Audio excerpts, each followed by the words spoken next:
Costa Rica. Costa Rica. Average life expectancy is 78.5 years. That is longer than in the USA.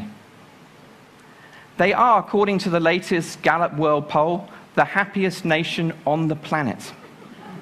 Than anybody, more than Switzerland and Denmark.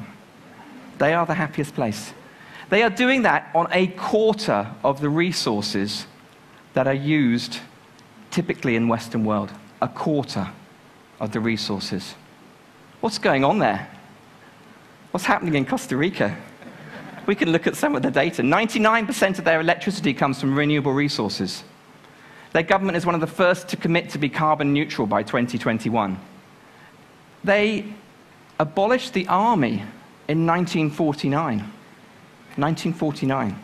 And they invested in social programs, health and education. They have one of the highest literacy rates in Latin America and in the world. And they have that Latin vibe, don't they? They have the social connectedness. The challenge is that possibly, and the thing we might have to think about, is that the future might not be North American, might not be Western European.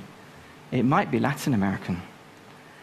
And the challenge really is to pull the global average up here. That's what we need to do. And if we're going to do that, we need to pull countries from the bottom, and we need to pull countries from the right of the graph. And then we're starting to create a happy planet. That's one way of looking at it. Another way of looking at it is looking at time trends. We don't have good data going back for every country in the world, but for some of the richest countries, the OECD group, we do. And this is the trend in well-being over that time, a small increase. But this is the trend in ecological footprint. And so in strict happy planet methodology, we've become less efficient at turning our ultimate scarce resource into the outcome we want to. And the point really is that I think probably everybody in this room would like society to get to 2050 without an apocalyptic something happening. It's actually not very long away. It's half a human lifetime away. It's a child entering school today will be my age in 2050. This is not the very distant future. This is what the UK government target on carbon and greenhouse emissions looks like. And I put to you that is not business as usual. That is changing our business. That is changing the way we create our organizations, we do our government policy, and we live our lives. And the point is, we need to carry on increasing well-being. No one can go to the polls and say that quality of life is going to reduce. None of us, I think, want human progress to stop. I think we want it to carry on. I think we want the lot of humanity to keep on increasing. And I think this is where climate change skeptics and deniers come in. I think this is what they want. They want quality of life to keep increasing. They want to hold on to what they've got. And if we're going to engage them, I think that's what we've got to do. And that means we have to really increase efficiency even more. Now, that's all very easy to draw graphs and things like that, but the point is we need to turn those curves. And this is where I think we can take a leaf out of systems theory, systems engineers, where they create feedback loops, put the right information at the right point of time. Human beings are very motivated by the now. You put a smart meter in your home and you see how much electricity you're using right now, how much it's costing you, your kids go around and turn the lights off pretty quickly. What would that look like for society? Why is it on the radio news every evening I hear the FTSE 100, the Dow Jones, the dollar-pound ratio? I don't even know which way the dollar-pound should go to be good news. And why do I hear that? Why don't I hear how much energy Britain used yesterday or America used yesterday?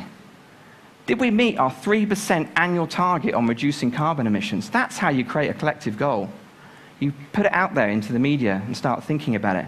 And we need positive feedback loops for increasing well-being. At a government level, they might create national accounts of well-being. At a business level, you might look at the well-being of your employees, which we know is really linked to creativity, which is linked to innovation, and we're going to need a lot of innovation to deal with those environmental issues. At a personal level, we need these nudges too. Maybe we don't quite need the data, but we need reminders. In the UK, we have a strong public health message on 5 fruit and vegetables a day, and how much exercise we should do, never my best thing. What is it for happiness? What are the 5 things that you should do every day to be happier? We did a project for the Government Office of Science a couple of years ago. Big program called the Foresight Program. Lots and lots of people involved and lots of experts, everything evidence-based, a huge tome.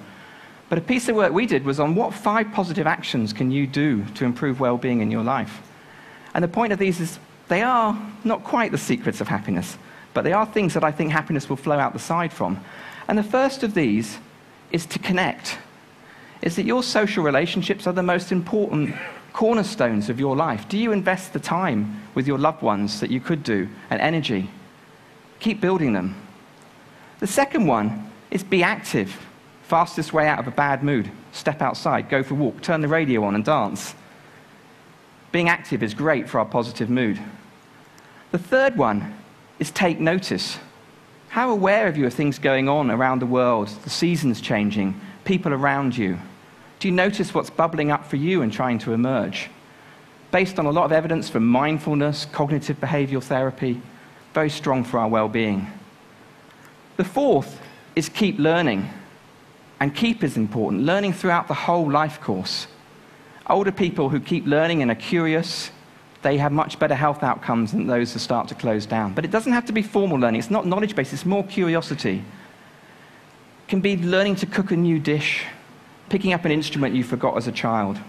Keep learning. And the final one is that most anti-economic of activities, but give.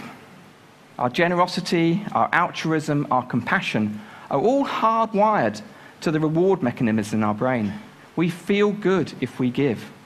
You can do an experiment where you give 2 groups of people $100 in the morning. You tell one of them to spend it on themselves and one on other people.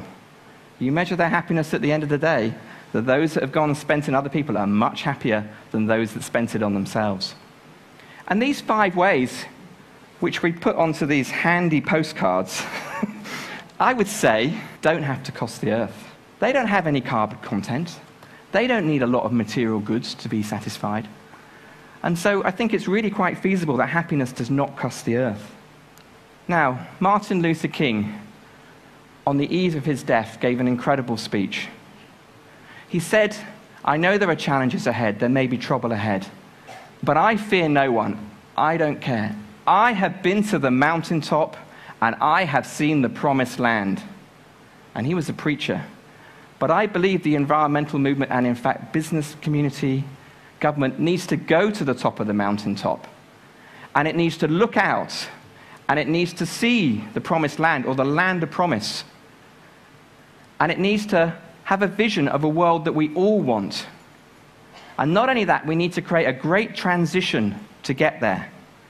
And we need to pave that great transition with good things. Human beings want to be happy. Pave them with the 5 ways. And we need to have a signpost, gathering people together and pointing to them, something like the Happy Planet Index. And then I believe that we can all create a world we all want, where happiness does not cost the earth.